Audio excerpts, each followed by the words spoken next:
श्री स्वामी समर्थ. वर्षभरामध्ये किमान 2 तरी सूर्यग्रहणे ही होत असतात आणि यंदा 2026 मधील पहिलेच सूर्यग्रहण हे फेब्रुवारी महिन्यामध्ये 17 फेब्रुवारीला आहे. सूर्यग्रहण हे अमावस्येला होत असते. अमावस्येचा क्षण म्हणजे सूर्य-चंद्र युतीचा क्षण असतो. बऱ्याच वेळेला 4 किंवा 5 सूर्यग्रहण सुद्धा वर्षभरामध्ये येत असतात. सूर्यग्रहणाचे खंडग्रास सूर्यग्रहण, खग्रास सूर्यग्रहण, कंकणाकृती सूर्यग्रहण असे प्रकार पडतात आणि यंदा फेब्रुवारी महिन्यामध्ये येणारे जे सूर्यग्रहण आहे तर ते कंकणाकृती प्रकारातील असणार आहे. 2026 मधील हे पहिलेच सूर्यग्रहण आहे. हे ग्रहण दुपारी 3:26 सुरू होईल आणि सायंकाळी 7:57 संपणार आहे. ग्रहणाचा एकूण कालावधी अंदाजे 4 तास 32 मिनिटे इतका असणार आहे. कंकणाकृती सूर्यग्रहणाच्या साधारण 12 तास अगोदर सुतक काळ हा सुरू होईल असे सुद्धा सांगितले जाते.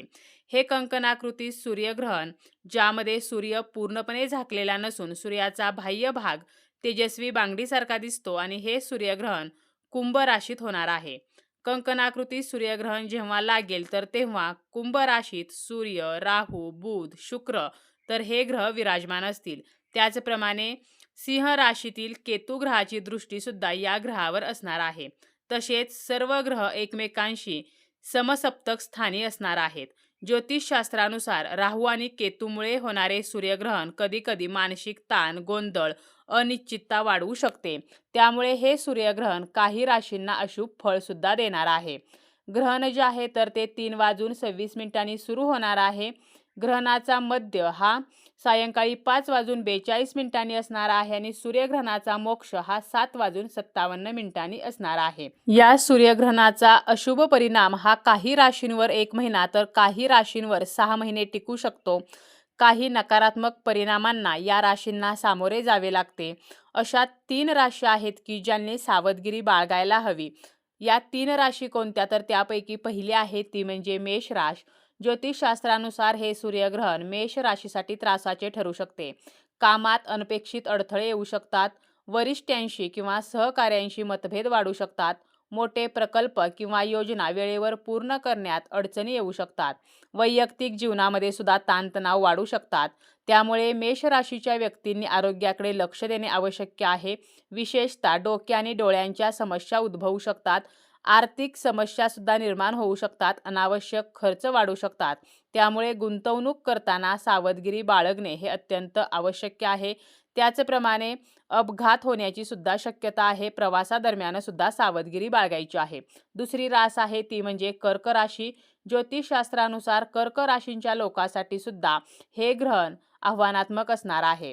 कौटुंबिक जीवनात संघर्ष आणि मतभेद वाढू शकतात. घरामध्ये अनपेक्षित घटना घडू शकतात. जसं की घरातील काही समस्या असतील किंवा मालमत्तेसंबंधी काही समस्या असतील.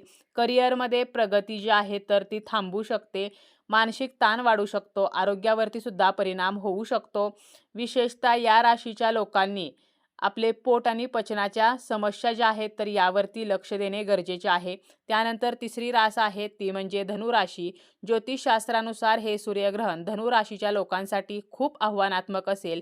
व्यावसायिक जीवनात अचानक बदल होतील किंवा नवीन जबाबदाऱ्या येतील ज्यामुळे मानसिक थकवा येईल. निर्णय घेण्यामध्ये गोंधळ होईल. घाई गडबडीमुळे चुका होऊ शकतात. त्यामुळे कोणताही निर्णय घाईमध्ये घेऊ नये. कौटुंबिक जीवनात मतभेद आणि संघर्ष वाढू शकतात. आरोग्यावरती सुद्धा परिणाम होऊ शकतो. विशेषतः हाडासंबंधीच्या समस्या उद्भवू शकतात. आर्थिक बाबींमध्ये सुद्धा धनुराशीच्या व्यक्तींनी सावधगिरी बाळगणे हे गरजेचे आहे. तर अशा 3 राशी आहेत. या 3 राशींसाठी हे सूर्यग्रहण अशुभ फळ देणार आहे. हे कंकणाकृती सूर्यग्रहण हे दक्षिण आफ्रिकेतील दक्षिण भागामध्ये जसं की south Africa, Tanzania, Namibia, Mauritius, Mozambique या ठिकाणी दिसेल. तसेच अंटार्क्टिक आणि दक्षिण अमेरिकेतील दक्षिण भागामध्ये म्हणजेच दक्षिण अर्जेंटिना, चिली तर या ठिकाणी दिसणार आहे. परंतु भारतामध्ये मात्र हे सूर्यग्रहण दिसणार नाही. त्यामुळे या सूर्यग्रहणाचा सूतक काळ किंवा कोणतेही नियम पाळायचे नाहीत.